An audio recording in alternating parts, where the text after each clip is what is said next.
Hey everyone, welcome to another episode of the Hardware Podcast. My name's Jackson Danner alongside my good friend Omar Borja. Omar, it's hard to believe we are already among championship weekend here at the FBS level. And it's round 2 of the playoffs. Yes, the playoffs at the FCS level and Holy Cross with a notable Hail Mary to win that game. So I know we were both stressing out during that. What a finish for Holy Cross, but man, we got a solid 10 games at the FBS level too. I can't remember. Has anything happened in like the coaching side of things since last time we talked? I think it's been a pretty calm week, but I could be wrong on that.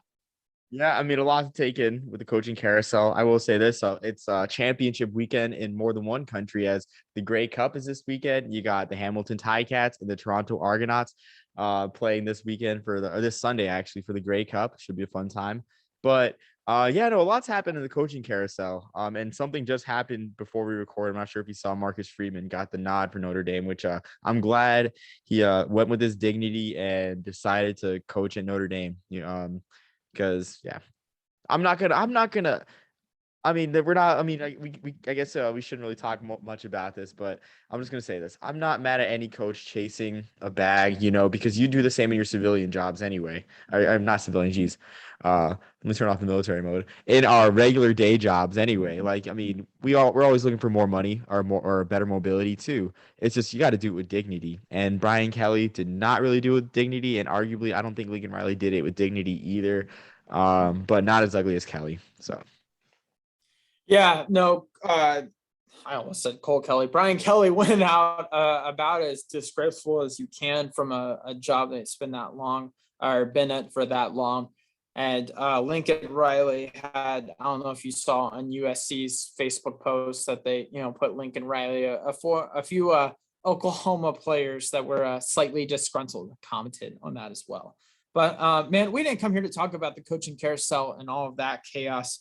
We are here to do kind of a hybrid. If you've been listening to us all season, you know that we do players ahead, whether there's a specific award or players to watch or players that had great performance, as well as our top 5. Usually it's 5 or 6 games we're looking forward to. We just kind of did a hybrid of those two today. We're going through all the conference championship games as well as some of the round 2 FCS playoff games. And players to watch that are finalists. Most of them are finalists for awards. The Heisman is the exception, and that the finalists aren't out yet. Most of these awards already have them. And then, of course, whether it's Buck Buchanan, Walter Payton Award, or even I think you might have a couple Jerry Rice Award guys on the FCS level. Just one. But yeah, ready to get started on it? Absolutely. Awesome. So we will go ahead and go in chronological order at the FBS level.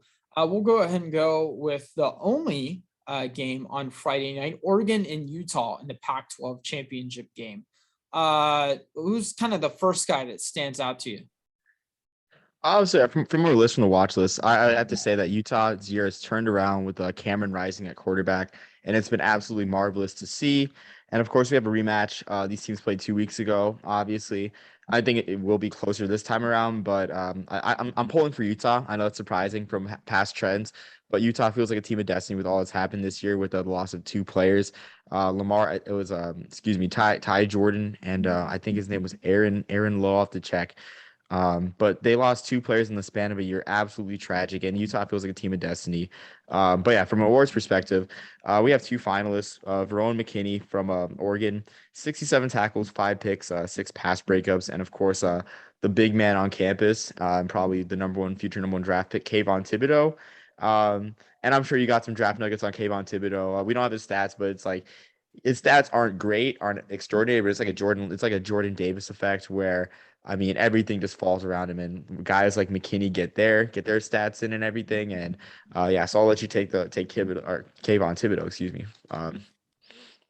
Thibodeau, if the draft was, tomorrow, would probably be the number 1 overall pick. Just a phenomenal edge rusher. We've talked about this before on the pod where we put a premium on certain positions. And edge rusher is right up there. You could make the argument I want to say with the rise of the importance of interior offensive linemen, I'd say that you probably can pretty confidently put edge rusher as that number 2 most important single position. Obviously, quarterback is first in any sport at any level. Quarterback is always your most important. And then, yeah, I think edge rusher is, solidified as that number 2, most important position. So putting a premium on that, his talent, and I want to say his production, because there's a reason his stats aren't great. And for the same reason that Jordan Davis's stats aren't great, it's because no one's running the ball to him.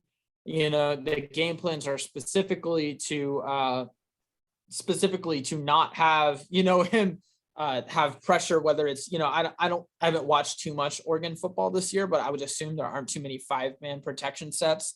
I'm assuming you're running a lot of 11 or 21 personnel where there's a backer, a tight end, assist with pass blocking. If you do elect to, pass it and try and keep it for, long enough where he won't disrupt it. So, yeah, I mean, gosh, can't understate his importance or his talent. And McKinney has had a heck of a year too. Like you mentioned, the safety from Oregon, like you said, 5 interceptions, 6 pass breakups. Omar, we talked about this a few weeks ago. I'd really like to see, and it's just really hard to get QBPs or quarterback pressure stats. I don't know why I can't find like a reliable source from it. But gosh, I'd like to see what the pressure number would be for Thibodeau, because that's, in my opinion, pressures are the most reliable way. You're not going to tell it by sacks or, definitely not forced fumbles or anything like that. So most reliable way to tell protection or production. And we don't have that, but I assume it's pretty high. Exactly. You'd have to subscribe to like PFF, really. That's the Right. mecca of advanced metrics. But yeah, no, you hit the nail on the head, honestly, with pressure in terms of edge rushing.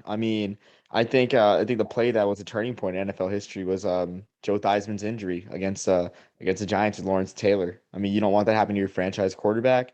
So ever since then, edge rushing and on that side lineman has been a focus, or outside lineman on the offense has been a focus. So Thibodeau, another good guy. And I guess Oregon, we're focusing mainly on Oregon because Utah didn't really get much guys in the awards watch list, even though I would venture to say that Britton Covey would be a guy for the Horning Award for the most versatile player in the country.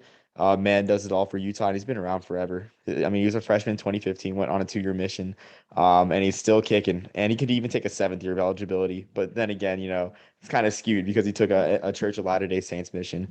But yeah, I think that wraps it for Oregon, Utah. Is that on Fox this year or ABC on the Friday night? I think it's ABC this year. It's on ABC. I think Kirk and Chris might be on the call. I could be wrong. That's electric. I love it. I love it. I think so. I love the TV slot. Before we head on to the next game, I love the TV slot on Friday night on network TV. Fox has done it like the whole, ever since I think like 2016 was the first one that they put on network TV. But just ABC, Fowler and Herb Street in Vegas, electric atmosphere, and for a berth to the Rose Bowl. Hopefully, Utah's never been in the Rose Bowl. I love the Rose Bowl, and I love parodying the Rose Bowl, so that's who I'll be pulling for. In the big Roomba to go to in the Roomba. Yep. Yeah. Quite the stark difference in stadiums there that the winner will be playing in.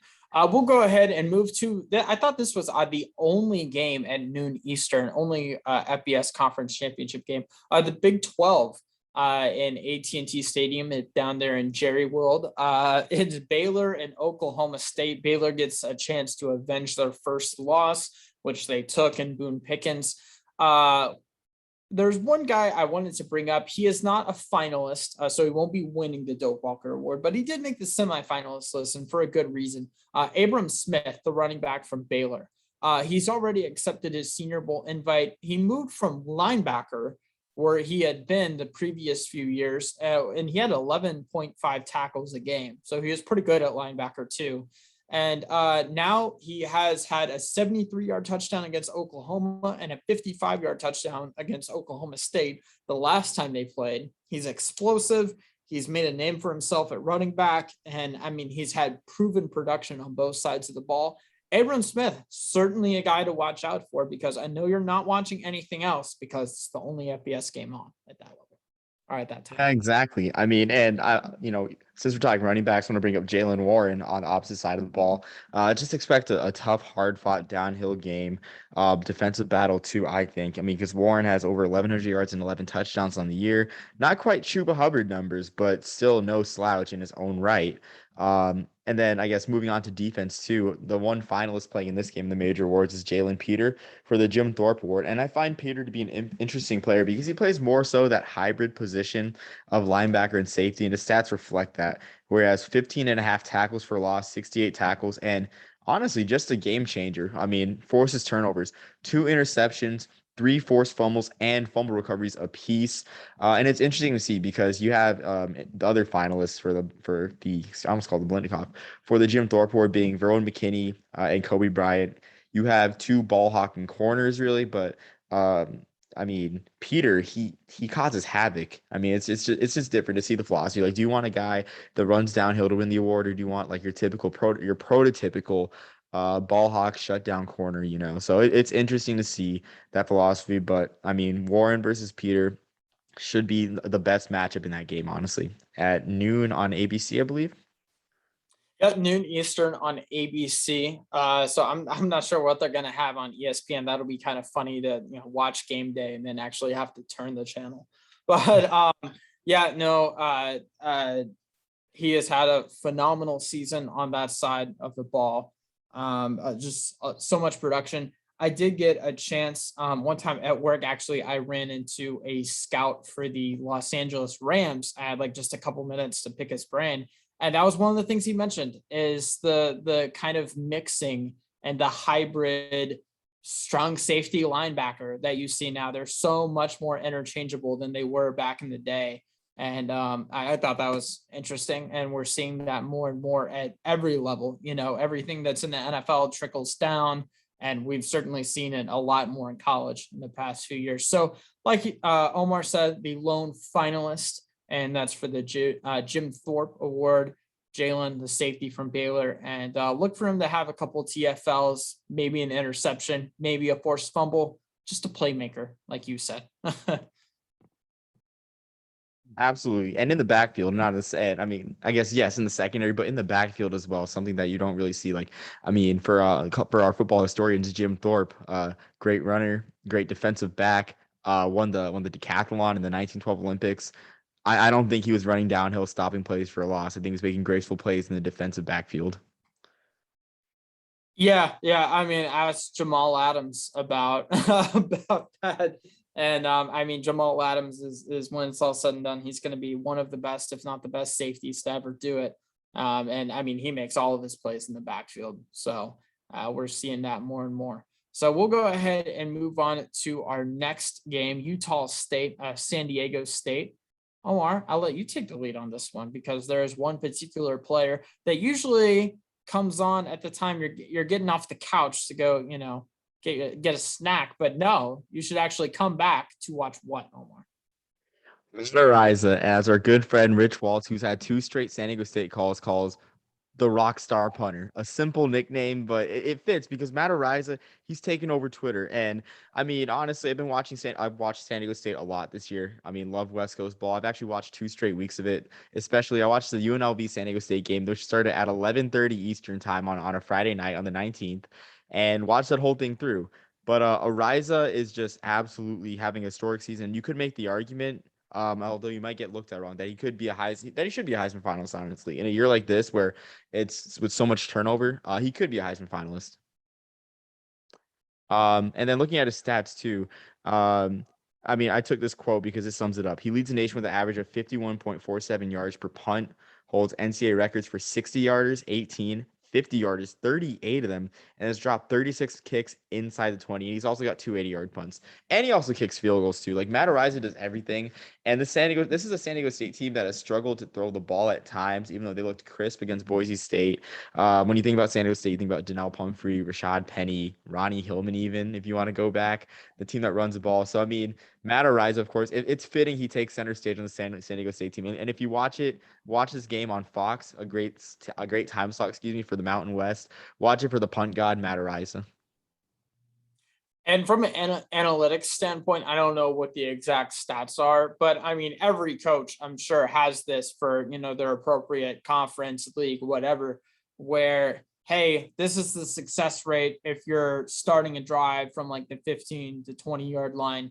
This is it from the 20 to 25, from the 25 to 30. And man, it goes up every time. So the fact that he has punts that are this long, that he can flip the field this consistently and at this high of a level, I mean, this is one of those punters that you spend a draft pick on because he's just flipping the field that well. And so whenever San Diego State looks like they're about to stall out on offense, that's when you really need to pay attention because these punts are electric. I'm going to move on to. Wait. I want to add one more thing. Oh, yeah, Jackson, absolutely. Sorry. Yeah. This didn't really make our research because I was looking for a guy to spotlight for Utah State, their first conference title appearance since 2014. Great job with the program there for Blake Anderson.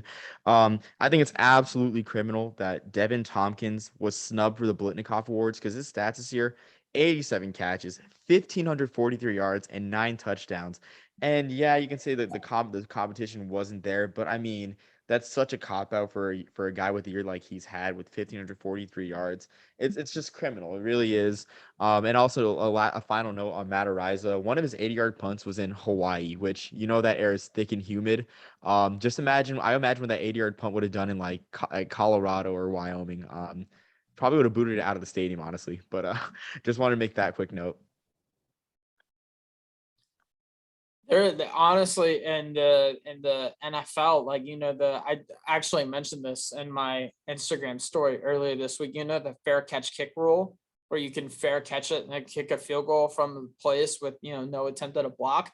I mean, you can drop kick it too. Imagine that. Like that could actually get you 3 points on the board right before halftime from anywhere on the field. So just a little fun note. But anyways. There's players to watch for both teams on both sides of the ball. And every one of these games, unfortunately, not all of them get recognized like they, deserve to be. So we're mentioning a few guys, even if they're not, finalists. I've already mentioned Smith. So anyways, moving on to the Sun Belt Conference Championship game, Appalachian State at Louisiana. This is quite possibly Billy Napier's last game for Louisiana before moving on to Gainesville.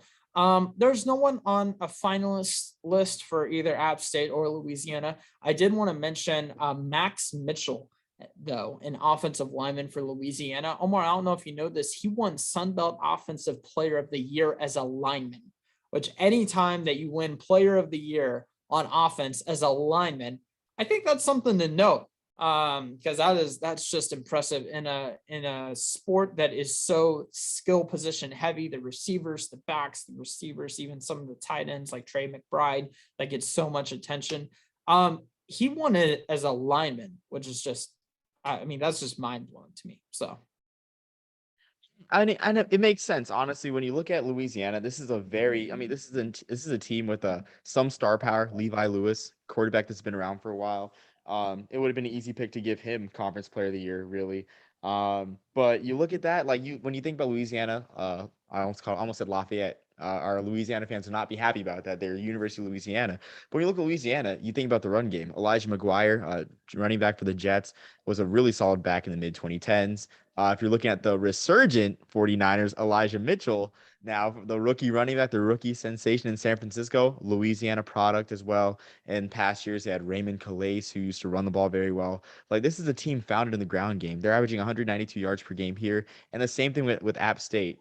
Of course, you remember Cameron Peoples, who lived up to his name and ran against North Texas in the Myrtle Beach Bowl, I think it was like 309 yards. But he's not even the team's leading rusher. If you look at App State, their leading rusher is a guy who really burst on the scene this year in, excuse me, geez, Nate Noel, who had 1,036 yards. And I mean, another player to watch for App State, if you like comeback stories, Chase Bryce. If you watch the ACC, you remember Chase Bryce at Clemson, and then at Duke last year had a 10-15 touchdown interception ratio, and he's just come back like that. Something about the App State system when you have a good run game and a good play action game. I mean, it really brings the best out of quarterbacks. So good game there. In the Sun Belt, when the dust settles in realignment, that conference might be the best Group of 5 conference. And a lot of people are saying that too. So don't write off the Sun Belt just because there's not really any New Year's Six implications in it. No, absolutely. The Sun Belt has a lot of depth, and Louisiana certainly is the crown jewel of that conference. Omar, you mentioned Eli Mitchell and Louisiana alumni that are in the NFL. You didn't mention the best NFL ball carrier that went to Louisiana. It's not Eli Mitchell, although he did play under Napier at Louisiana. Robert Hunt, the Dolphins' offensive lineman. Oh wow! I had a Touchdown. feeling that's what you're gonna say because I didn't know he went. I did not know he went to Louisiana, but I had a feeling you're gonna make a joke. Like I feel like that joke was coming when he said ball carrier. I was like, no position, Yeah. So No, I had a absolutely, feeling. man. I didn't know he Robert went to Hunt Louisiana. with the effort on Thursday night football down there in Hard Rock Stadium. But yeah, moving on to our next conference championship game. We could do a whole podcast on the talent in this game alone. Georgia and Alabama meeting in Mercedes-Benz Stadium. If the college football playoff were tomorrow or this week, this would be I think the Orange Bowl, right? Because it's a 1 and a 4 seed. So, I mean, you can go down the list. There are two main guys that you see. I mean, they're on like 3 award finalist lists. Will Anderson, the linebacker from Alabama, and Jordan Davis, the defensive tackle from Georgia, which we've already mentioned a little bit. Jordan Davis, like we talked about earlier, 2 sacks and 9 quarterback hurries. Doesn't really sound that great, does it? It's because no one runs up the middle. We've known this since the Dukes Mayo kickoff against Clemson, that he was a problem. And then Will Anderson is just a freak of nature as a linebacker, edge rusher for Alabama. I did see, being on draft Twitter a little bit, I did see kind of one comparison that I thought was interesting. Jordan Davis eats up space. Will Anderson is a playmaker. And that's not a knock on Jordan Davis necessarily. I'm just saying he's so massive. It's hard for a human being that large and that fast to not make an impact. Will Anderson is just still out there making ridiculously plays. Not that Davis isn't. I'm just saying that's more Anderson's emphasis, not his size, because Jordan Davis's size, that sets him apart alone. And Will Anderson is doing it, as, still a huge human being, but not the, just massive body that Jordan Davis is. Yeah, and I mean the thing with Will Anderson, just wreaking havoc in the backfield. I think he has around like 20 tackles for loss, or he was close to it when we did our Nagurski Award preview.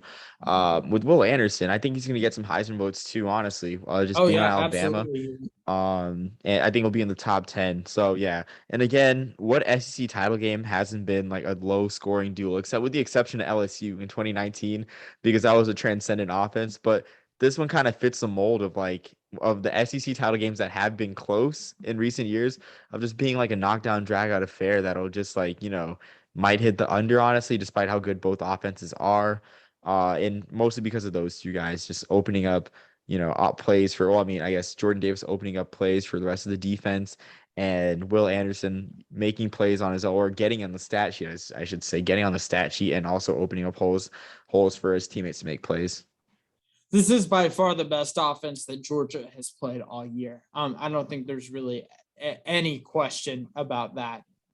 So it's going to be interesting to see how they hold up, because I don't think they're going to hold them. They have not allowed 17 points, I believe it is, all year. That's not going to happen against Alabama. It's going to be, I think they're going to allow more than that, just because that Alabama team is so talented, and it is a neutral site and all that. But gosh, I mean, both of these teams, this is the biggest challenge that they've faced all year. I wanted to go back. Jordan Davis, 6'6", 330 pounds, just for reference. So just a big boy out there, right smack in the middle. We don't want to just talk about Jordan Davis and Will Anderson. There are a couple other guys. Jamison Williams, from the receiver from Alabama, is a Bill Nikoff Award finalist. as well as Stetson Bennett is a Burlsworth Trophy Award finalist. The Burlsworth Trophy goes to the most outstanding walk-on athlete, which I thought was an interesting little nugget there. So Stetson Bennett obviously will make an impact on the game, especially if Georgia wins. But yeah, it'll be interesting to see. Alabama, this is a playoff game for them. Georgia, I think they're in either way. So we'll see. It'll be interesting.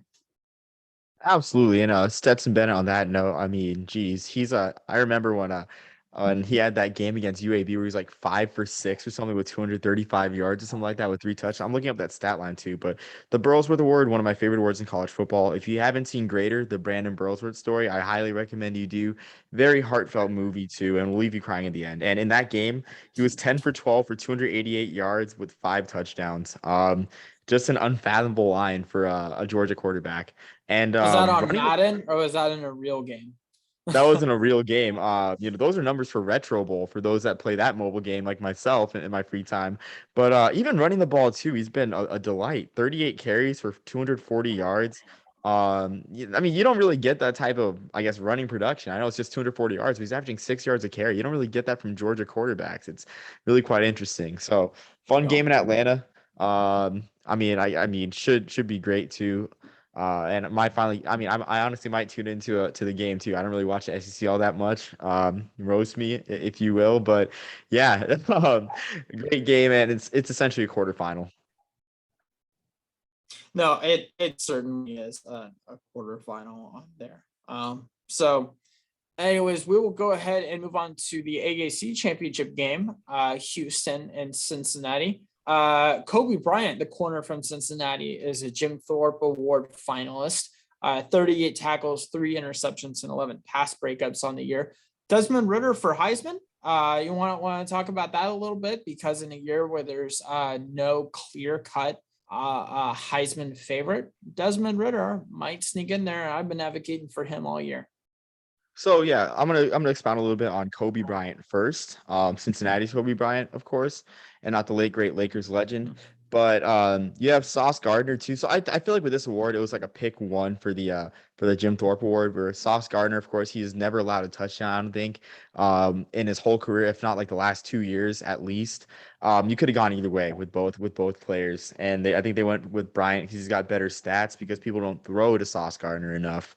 Um, but yeah, so I guess going with that, I mean, that's just my first note with Cincinnati. With Desmond Ridder too, his stats, they aren't gaudy, but yeah, like you said, in a year like this where so many times the Heisman Award defaults to the best player and the best team, and in a year that's, I guess, as unlikely as any year, I guess a team with a situation as unlikely as any that we've ever seen, being a group of 5 team in the playoff at undefeated on the final week in the season. Ritter's Heisman candidacy. I expect to see him in New York at least too, and I think you do too, as you have a little story about this as well. But he has 3,000 passing yards on the dot, 27 touchdowns, 342 rushing yards, and 6 touchdowns. And if like in 2018 and 2019 you saw Desmond Ridder and the Cincinnati offenses, I don't think you would have thought that he would put up numbers like this, because that was a very run focused team where you had Michael Warren running the ball very tough. And Desmond Ridder sort of like being the game manager, but it's just amazing the way he's blossomed up until this time as well. Yeah, and I want to get to your story too about Desmond Ridder for Heisman, like his Heisman talk. Yeah, absolutely. So I mentioned that at work I'm at a Ram Scout at one point. I actually talked to and did business with today with a offensive coordinator from a Conference USA team that was on a recruiting trip. And so anyways, I asked him, hey, there's no clear-cut favorite on the Heisman for the Heisman this year. What are your thoughts, since you have no dog in the fight? Like, what are your thoughts with it? And he said he wouldn't be surprised if Desmond Ridder was the front runner by the end of the week, which I thought was a really interesting point. He said no one's doing more with less than Ridder is right now. And he's the clear-cut leader of that team. So, hey, just a little interesting point from someone that's a lot closer to this than either of us are, for sure. So, Of course. And I want to ask one more question too. I guess unexpected Heisman candidate in this game. A lot of people aren't really hailing, but Marcus Jones, a man who has just been electric all year. He's got a Heisman moment, unlike a lot of guys in the race. He's got a Heisman moment. That game-winning kickoff return, which I don't even know what SMU was thinking in kicking to Marcus Jones that late in the game and not squib kicking it, but we'll never know.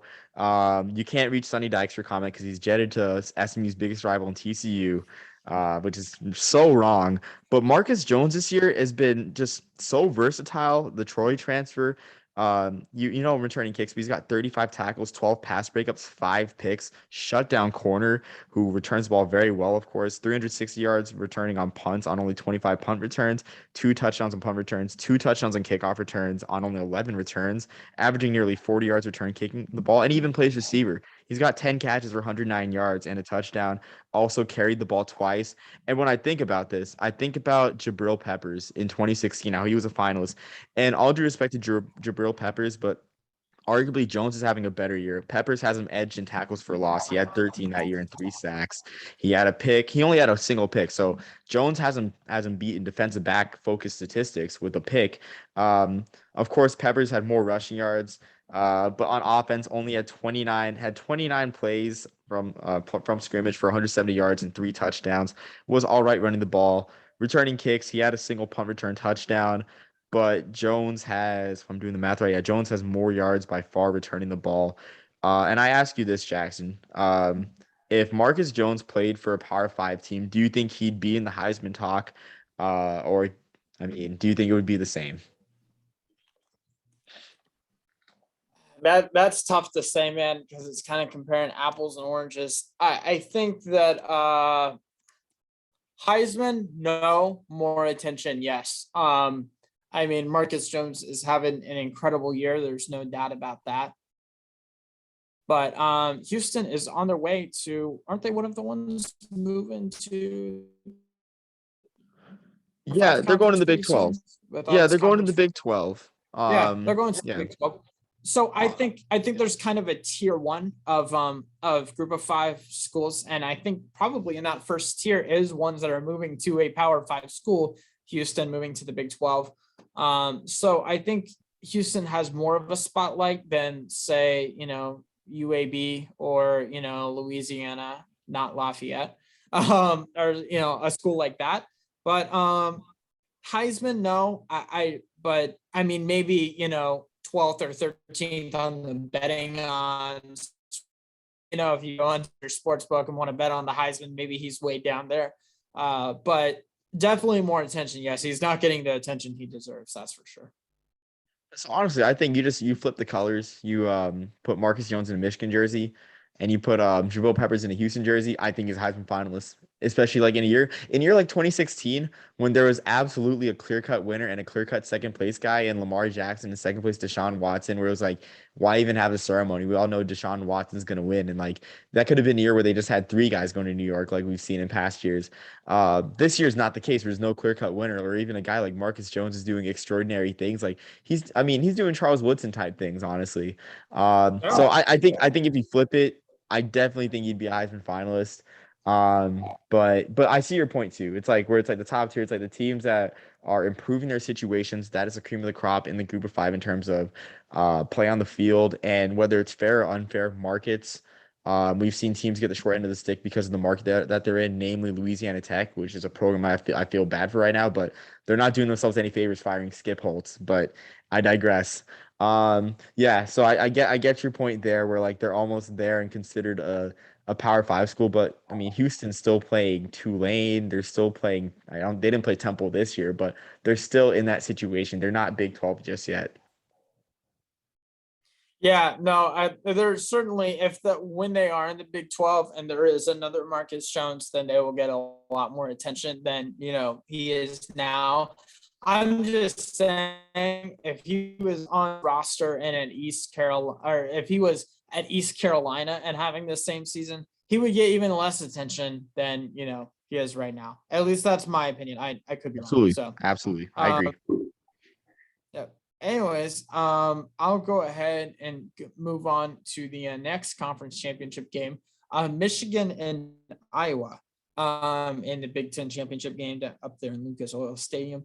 ESPN and of the Disney networks has for, a big game like this. They have usually the Skycast that you can watch on the ESPN app, which you really get to see, the linemen a lot better than you can on, the traditional TV angle. I really hope Fox does this because there's some outstanding Outland Trophy finalists and some just outstanding linemen in general that are going to be playing in this game. And I'd love to be able to get, a really good angle on these guys. First, I'll start off with Outland Trophy and Lombardi Award finalist Tyler Linderbaum, the center from Iowa. He started all 32 games after starting on the defensive side of things as a freshman. He has a 94.8 PFF grade, the best since 2014.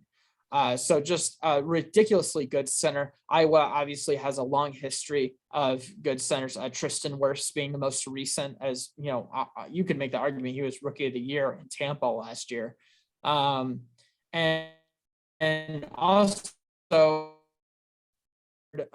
the most outstanding lineman, Aiden Hutchinson on the other side of things, the defensive end from Michigan, 32 solo tackles, 14 and a half tackles for loss and 2 forced fumbles. Hutchinson is having just an incredible year.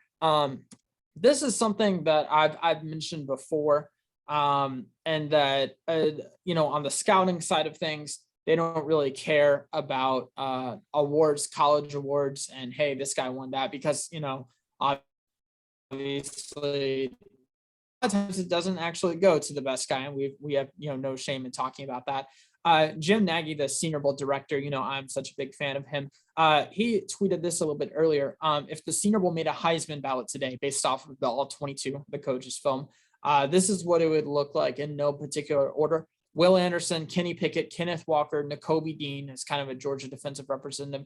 Aiden Hutchinson was on that list. I just thought that was really interesting because I haven't heard anything about Hutchinson, no Heisman talk like Will Anderson is or something like that.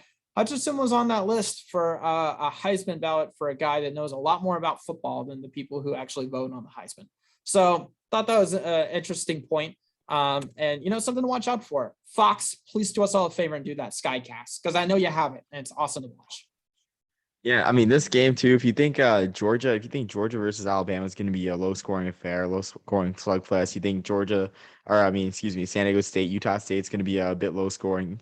Look at Michigan versus Iowa too. I mean, these are two teams that are founded in running the ball and playing good defense, especially Iowa too. Like I saw this on Twitter from Bill Connolly, the great ESPN writer, and he said against Illinois and Indiana this year, Iowa passers went 19 for 46 for 228 yards, no touchdowns, 1 interception, and a 78.6 passer rating. For reference, the lowest team rating in FBS for 2021 was UConn at 92.3. But Iowa won both these games 67-29. And that just shows really, I mean, they're, the culture of that team. I mean, that team's personality with Tyler Linderbaum leading that line. Tyler Goodson has over 1,000 yards rushing. He's really carried that offense for the most part too. The quarterback, Spencer Petras, has showed flashes at times, but he's been benched as well. But yeah, it's really telling that both of these teams, where their personality and where they make their money, just being on defense and running the ball for Iowa, and then of course with Michigan having that just stout unit too that really held CJ Stroud in check. In a game that a lot of people expected Stroud to continue his Heisman campaign in that one. So yeah, it should be interesting. Would love to see a Skycam there for that one too. And I mean, what's at stake? Iowa, their second Rose Bowl since 1980 or 1991, excuse me. And then Michigan, of course, a playoff spot, their first playoff appearance, and of course, really the thing that's eluded Jim Harbaugh for so many years. That wasn't in Iowa and Stanford in that Rose Bowl. I forget the year, but I think it was Christian McCaffrey that played for Stanford. Oh my gosh, those Iowa fans traveled like no one has in a long time for the Rose Bowl. Like Iowa fans were incredibly loyal and made the trip. And it was a shame. I think Stanford blew them out and it was over pretty fast. It was really a shame. But the fact that Iowa fans traveled and just such large, I mean, the stands were almost all black and yellow. It was incredible. So I would love, just for Iowa fans' sake, to see them back in the Rose Bowl. But I mean, someone's got to knock off Georgia for me. I have to have my 1980 jokes, and Michigan might have the best shot of doing that. So, Yeah. anyways, moving on to the last ACC championship game, Pittsburgh and Wake Forest. It's interesting. There's a clear favorite, and I think pretty much every conference championship game, except for this one. This is number 17 Pitt and number 18 Wake. And there are plenty of guys on both sides of the ball to take a look at. I'll start off with Bill Nichoff Award finalist Jordan Addison, the wide receiver from Pitt. Obviously, 18 receptions, over 1,300 yards, and 17 touchdowns. Wow. I mean, what a year by Addison. And it certainly helps when you have, future NFL quarterback Kenny Pickett throwing the ball to you. One thing I did see from a Carolina Panthers beat reporter, Carolina brass will be in the stands, since it is in BOA Stadium right there in Carolina and in Panther country. So could be seeing Kenny Pickett at one point was a Temple commit to Matt Rule. That's crazy. To see. I had no idea. That's crazy. Yeah, no, I mean, Temple could use Kenny Pickett right now, to say the least. So that program, Yeah. I mean, they're on the rise now. I think DeJuan Mathis is gonna get it figured out. But yeah, I mean, Kenny Pickett too. And I mean, I'll ask you this too. But Jordan Addison looks to be following the footsteps of Larry Fitzgerald in terms of great Pitt receivers, and I think he's gonna end up taking the Biletnikoff Award. Pickett's stats on the year: he's got over 4,000 passing yards. He's got 221 rushing yards and 4 touchdowns. And it's just amazing how he's grown and how that offense's identity has grown throughout the years, too. It's like when we thought about Pitt, we thought about, James Conner running the ball very well for Pitt in the early Narduzzi years. And then it just sort of continued, too, with guys like Kadri Allison. And, geez, I mean, I can't even name all the backs that Pitt's had. But I could be wrong on this. I feel like I'm just going off the top of my head, but wasn't the last, because obviously Pitt's a Power 5 school now, but back in the day, isn't the last group of 5 winner of the Biletnikoff Larry Fitzgerald? I feel like, am I wrong? No. Pitt was in the Big East at the time with Miami, so I mean they're definitely a power conference team. Okay, well, yeah, I guess they were, but the Big East says senses off. Yeah, but I mean, Pitt has a history at receivers too, but I mean, yeah, you think of running the ball most of the time with them. Yeah, and then I also want to notice show some love for Sam Hartman too, a guy that has 44 total touchdowns, 3,700 yards. And if I'm being honest, after he had that great game against Army, I thought he was in the top 2 or 3 of the Heisman. But as his stock has since dropped down after having a couple of losses one in non-conference but conference play against North Carolina, and the one in conference against Clemson. But Sam Hartman versus Kenny Pickett, I mean, honestly, out of both those games, they are yes, Michigan versus Iowa has the bigger implications, but Pitt versus Wake is going to be so fun. That's a game that I'm going to be at, be doing the 2.5-hour drive to Charlotte, hopefully. And tickets are cheap too, I will say. Now that Clemson's not going, I don't think Pitt fans travel well. And Wake Forest fans, this is a signature year for them, but I think they have a lot of better things to be doing. Honestly, it is a small private school not small, but it is a private school in North Carolina. So take that with a grain of salt. But I think that's the more fun game on prime time in terms of FBS. Of course, there's FCS games that'll be fun too that we're gonna get to. But Pickett versus Hartman, and then of course Addison catching the ball. I mean, and with Wake Forest's vulnerabilities, I mean, heck, Army threw for 179 on Wake Forest and threw for 3 touchdowns. The first 3 touchdown game passing since 2007, when Army didn't even run the option. So yeah, no, it should be fun. Kenny Pickett should help his Heisman campaign. And honestly, the race is even. I mean, Kenneth Walker, I think, looks to be the number 1 guy after CJ Stroud ended up losing, I think, or maybe it's CJ Stroud instead of Kenneth Walker. Heck, maybe Bryce Young can get in position, but if Bryce Young is a so-so game against Georgia, like he did against Auburn, then Bryce Young's stock goes down. CJ Stroud's not playing this weekend. Kenneth Walker's not playing this weekend. Heck, maybe Kenny Pickett throws for 5 touchdowns and 400 yards on prime time and ends up taking the Heisman. It's really that close. It's weird. I mean, CJ Stroud absolutely demolished the team with Kenneth Walker, who beat Michigan, who just demolished CJ Stroud. So, I mean, what's the phrase? The circle of suck is complete in the Big Ten, right?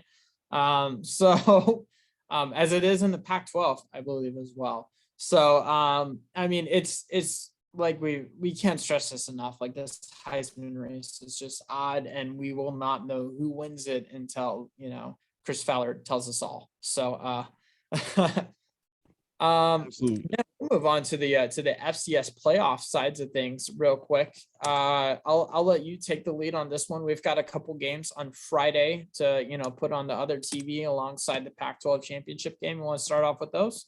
Absolutely. So, you got a couple. So, a recurring theme, a recurring theme that you'll see with these FCS games is they try to make the playoffs as regionalized as possible. So teams make bus trips instead of making long trips as well. And there's a lot of regional. I think every single first round game last week was pretty much a regional matchup where very few teams had to travel far. You saw Holy Cross and Sacred Heart when I was a kid. I think Holy Cross played Sacred Heart at Fit and Field when I was a kid. I didn't go to that game, but I remember them being on local TV, and Sacred Heart being in Fairfield, Connecticut. So it works out, and that continues this on the Friday night too, where you have Holy Cross and Villanova, and I just love the regional. I guess both teams have a lot of tradition. I've been playing football for a long time. They first met in 1922. They've played 22 times. But really, this is a game that's going to be founded in defense too. We saw Holy Cross slug it out with Sacred Heart 13-10 game.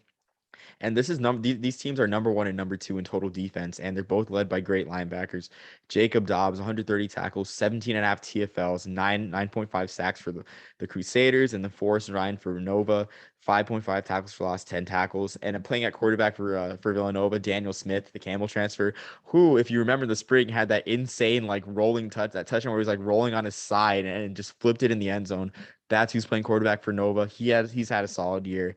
Holy Cross is gonna have to play a lot better than they did against Sacred Heart to win this one, but expect a low scoring game. This is probably the Michigan versus Iowa of the weekend, if we're being honest here.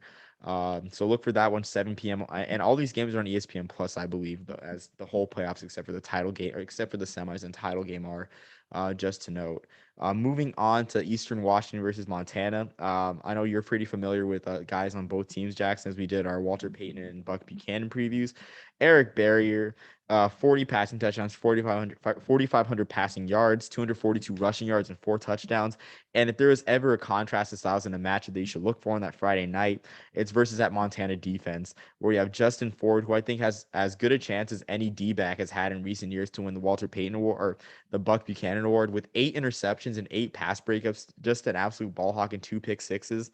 And then also Patrick O'Connell with 91 tackles and 19 and a half tackles for loss, 13 sacks, 5 more quarterback hurries. It's going to be interesting too, with Ford challenging those receivers for Eastern Washington, O'Connell putting up pressure. Maybe Justin Ford makes a final statement for the Buck Buchanan being the first D-back to win it since Rasheed Mathis in 03. So another thing to watch out there on the West Coast, 9 p.m. on ESPN Plus. Excuse me. And then on Saturday too, you have another finals. See, I like this finals a lot. Xavier Shepard, watching a little bit of Kennesaw State in the spring. They have that great triple option offense. So it's not just the service academies that run it. Kennesaw State had the blueprint to run it. I mean, they're a new program. They've only been around since the late 2000s, if not the early 2010s. Xavier Shepard is a finalist for the Walter Payton Award with 14 passing touchdowns, only 3 picks, and only 113 attempts with 14 touchdowns. Great efficiency there. 19 rushing touchdowns at quarterback. Really handles that option well. And then, of course, we got Quay Holmes, the guy that we've talked about before for East Tennessee State. 1,431 yards, 16 rushing touchdowns, and 204 receiving yards. There's a few running backs on this watch list for Buck Buchanan and a few still playing in the playoffs. I think Quay Holmes is the best chance of any running back to win it. And we've talked about before, and we've stressed in the spring, and we stressed in our episode in the fall, that the Buck Buchanan or the Walter Payton Award is a quarterback-driven award where quarterbacks won it every year except for the year that Cooper Kupp won it in the mid 2010s. So moving on from Kennesaw State, East Tennessee State, which will be 2 p.m. on Saturday on ESPN Plus. More familiar faces in Southeastern Louisiana, JMU, also at 2 p.m. on Saturday. Cole Kelly. And really, it's going to come down to Cole Kelly versus Eric Barrier, like it did in the spring. What a surprise! Completing 74% of his passes with 4,300 yards, 38 passing touchdowns. But it's not just passing for Cole Kelly. He has 16 rushing touchdowns and 400 yards. What can't Cole Kelly do? He'll be facing another Cole Johnson for JMU with 32 touchdowns and only 2 picks and 5 touchdowns. And JMU joining the Sun Belt too. If you want a preview for an emerging FBS program, watch this game right here at 2 o'clock on Saturday, like I said. And then next up, we have a former. This game's kind of interesting because you have Sam Houston State, the defending champs, playing former conference mate. And yeah, I guess former conference mate, and I guess they'll be conference members for like a brief period of time in the WAC as Incarnate Word joined the WAC. But you have Sam Houston State versus Incarnate Word. You have a great quarterback matchup with Eric Schmid, who we thought was robbed of a finalist spot last year, in the spring. He's a finalist this year with 26 touchdowns passing and I think about 2,200 yards against Cameron Ward, who has 3,800 yards, 38 touchdowns, and 10 picks. On defense, Sam Houston State has Jahari K, a great pass rusher with 11 TFLs, 30 tackles, 5 sacks, 10 quarterback hurries, which Jackson, you love that stat, just the hurries too. So in essence, he's impacted on paper, he's impacted the quarterbacks drop back 26 times, or quarterbacks drop back or play or run 26 times. So great game out there between the defending champs and the number 1 seed, Sam Houston, at 3 p.m. On Saturday, ESPN Plus as well. You also have Southern Iowa versus North Dakota State. Surprisingly, no award spotlight there, but it's North Dakota State, the number 2 seed. Southern Illinois, had a nice semifinal run last year. So great game there. And then for this one, you have a familiar face for this next game, Tennessee Martin versus Montana State. 4 p.m. ESPN Plus. Montana State is the 8th seed. So Tennessee Martin will be going from all the way in Tennessee to that altitude, Montana State, what should be a very hard game, but a familiar face on Tennessee Martin, who's a finalist for the Walter Payton Award, Keon Howard. This man has been in college forever. He played in 2016 and 2017, was Nick Mullins' backup. It's interesting that he was Nick Mullins' backup, and Nick Mullins is like pretty much a seasoned backup in the league, but he was Nick Mullins' backup for Southern Miss, ended up transferring to Tulane. He's having a nice year for Tennessee Martin, the Skyhawks, 15 passing touchdowns, 11 rushing touchdowns. And Tennessee Martin just got their first ever playoff win last week. Isaiah Fonte is Montana State's finalist for the Walter Payton Award with 1,258 rushing yards and 8 touchdowns for the Bobcats. Just a stud for running back. And our last game in there, we got Pierre Strong. Yo, Pierre, you want to come in here? And he's came in this whole year. He's got 190 carries for 1,317 yards. And that's, of course, sharing carries with I forget the other running back's name. I think Isaiah Davis, sharing carries with Isaiah Davis with South Dakota State, and then Mark Gronowski too, and also a great runner as well. He's got 1,317 rushing yards, 15 touchdowns, 3 passing touchdowns, not even receiving passing touchdowns. And on defense for South Dakota State, you got Adam Bach, 106 tackles. And that game's kind of an after dark game, 9 p.m. We'll be competing with USC Cal at 11 p.m. Eastern. We forgot to mention that one. And then finally, not a playoff game, but this game will end a bowl drought in some way, as Jackson State has not gone to a bowl since the 1971 Azalea Bowl, when a young Walter Payton was in the backfield for Jackson State. And Prairie View has not gone to a bowl since the 1964 Camellia Bowl, when a young Otis Taylor, if you're an NFL history fan, you remember the NFL films footage of Otis Taylor's lanky frame running down the sideline to seal a Super Bowl IV victory over the Vikings. They haven't gone bowling since that year. And I mean, you have Shedeur Sanders. Well, the big player here for awards perspective is James Houston, who I think might be the favorite for the Walter Payton Award, with 20.5 tackles for loss and 14.5 sacks and 7 forced fumbles. So that's just wild. 7 forced fumbles. I think he's got to be the favorite, and he'll be the second straight. And if he wins, he'll be the second straight SWAC player to win it after Jordan Lewis won it last year for Southern. He'll be looking to get after Juwan Pass, who the Iowa transfer, if you remember too. I mean, it's not Iowa, geez. The Louisville transfer, if you remember, it wasn't always Malik Cunningham doing great things for the Cardinals. Juwan Pass would look to be the heir apparent of Lamar Jackson. He's got 2,500 yards passing, 16 touchdowns, over 200 rushing yards and 4 touchdowns for Prairie View, a team that was a bit of a sleeper too in the SWAC. And you have Shedeur Sanders, who was a Jerry Rice finalist, the son of Coach Prime. 28 touchdowns, 2,900 yards. And geez, I'm sorry if I'm long-winded, but that was about 9 games to get through, and mentioning players in most of those games. That was about the pace of Omar's fastest 3 bowls on Monday Night Bowls and Boots. It was slower. But I'm still tired. For like 15 minutes. Remember Isaiah Ifance, the running back from Montana State, if you don't remember, in the FCS quarterfinals in 2019, remember he ran for 200 yards, touchdown, and passed for a touchdown to beat Austin Peay on FCS quarterfinals on a Friday night. Of course, they were the 5th seed then. Omar, one quick question. I'll give my take on it right after you give yours. All that matters at the FBS level is getting in the top 4.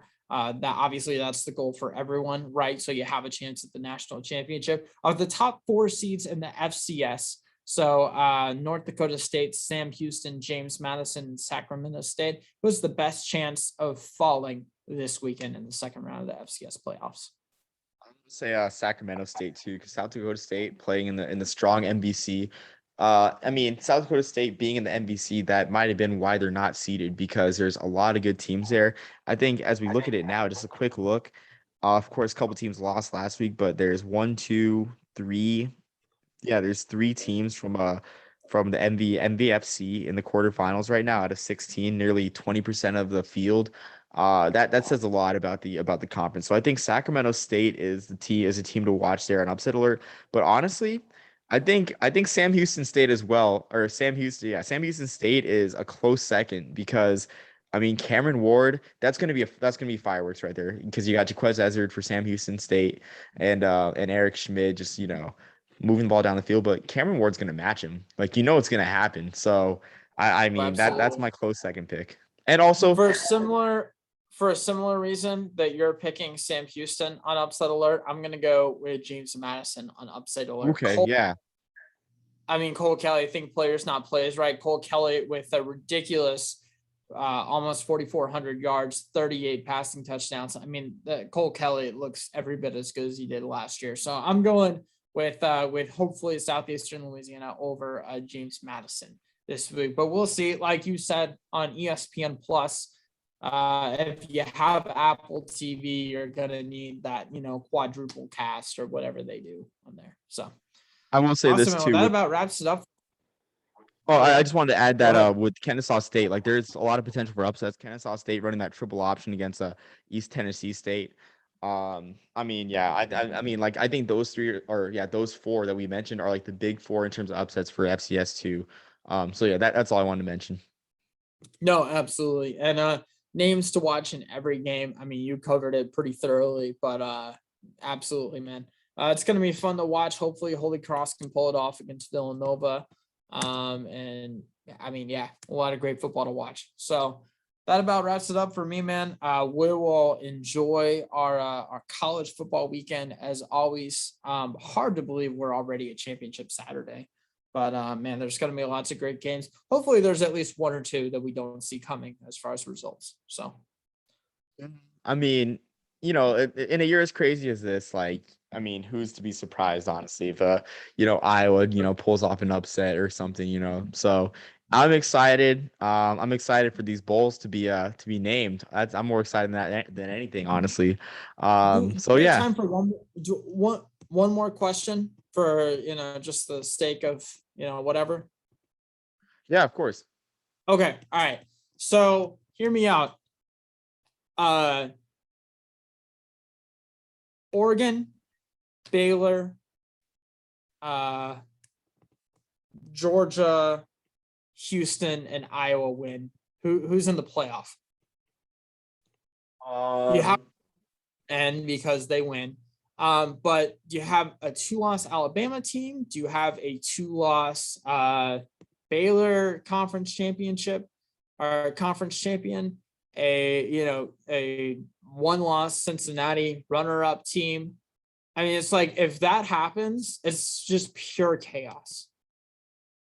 So I'd have to say that it would be Georgia.